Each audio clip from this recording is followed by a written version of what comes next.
I recently played Metro 2033 for the first time. If I had to name the game's main feature, I'd say it's the immersion. And many games have tried to realize the idea of immersion. Fallout, The Witcher, Red Dead Redemption, they take you into a world so fascinating and interesting that it's like you live in it. There is a special pleasure to slowly and quietly explore the environment, trying to collect all kinds of materials you can find. There is only one nonsense. These are all open world games with RPG elements, and Metro 2033 it's a linear shooter. This game not only achieves the feeling of immersion in the world, but also take it to a whole new level. And so in this video, I want to tell you about the super specific and completely tangible design choices with which 4A Games fell in love with its game. Now for some background. The Metro series of games tell the story of post-apocalyptic world destroyed by nuclear war, where the survivors now live in underground subway tunnels. They station are new cities. Resources are scarce, it is deadly to go to the surface without a gas mask, and even the tunnels are inhabited by hostile mutants born from radiation. It is in this world the Metro show its immersion. And so the first and most obvious way Metro achieves the immersion is the way it tries to keep you in the world. The game has no sights, no hit markers, no HUD in general. There are no waypoints, no map. Instead you aim through the rifle scope, use a separate button to get a compass that point the way, and where you need to find the lever, it's not highlighted. No one tells you about it. You have to find it and press it for yourself. Where other games will make menus or HUDs, Metro makes them physical, tangible, so that your eye isn't distracted for a minute by some health bars, armor or map. Another thing they want to keep you in the world is the design. What we see in a lot of open world games is pumping. You get a new fictional skills point and use Paddy to unlock new skills, from basic skills to superhero skills. Again, Metro save things in the game world. You use ammunition to pay for it, the only currency you have in such a hard times. By searching people's corpses, you save up money for a homemade machine gun or strange quality upgrades. You constantly have to decide where to spend your currency. First aid kits or ammunition or filters or grenades, you can't have everything. Metro 2033 is like scavenging in the apocalypse, while other games are like shopping. Another key you want to achieve immersion in the Metro 2033 is to force you to be more aware of your surroundings and your health. Part of the way this accomplished is by constantly asking you to fix things.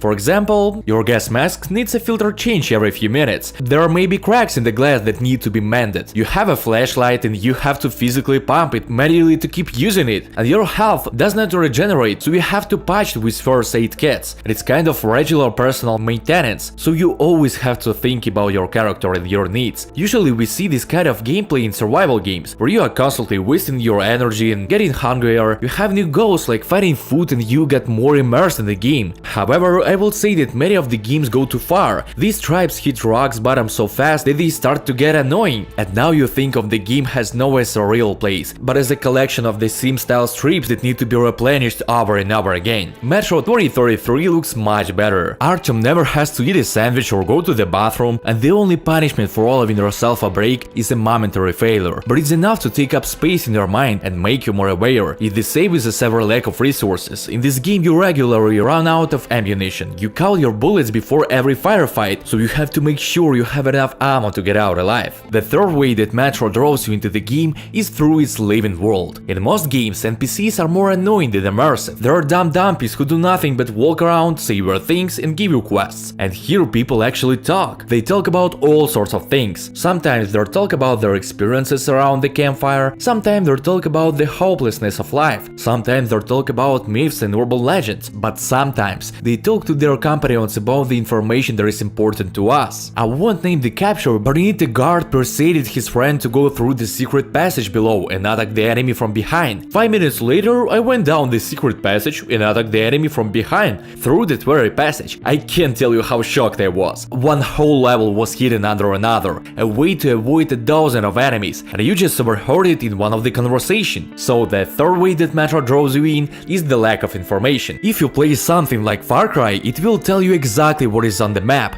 what settlement it is, what useful item can be found there. It will tell you everything. Metro 2033 flirts with this and ends up creating a unique way to play the game. The game has hardcore mode called Ranger mode, and in it the games give you absolutely no feedback. You don't know what is loot you just picked up or how much. You don't know how much ammo you have left, you don't know how many rounds you have left in the chamber, and that's very cool. Imagine you on the catacombs surrounded by a bunch of monsters fighting to the last breath, and you hear that awful click of an empty clip. Isn't that cool? Isn't that awesome? It's fucking scary. But that's the way way the world of Apocalypse should be. Scary, frightening, so that every time you come across a horn of loot, it's a surprise. That's how you can feel immersed in that world. So the fifth way 2033 grabs you is the novelty of the world. It's pretty hard to believe in the reality of zombie apocalypse when the subject is so hackneyed that you know absolutely everything about it. Movies, TV shows, games. It has been shown to us so many times that such an apocalypse does not cause fear but annoyance. And the concept of people making the subway their home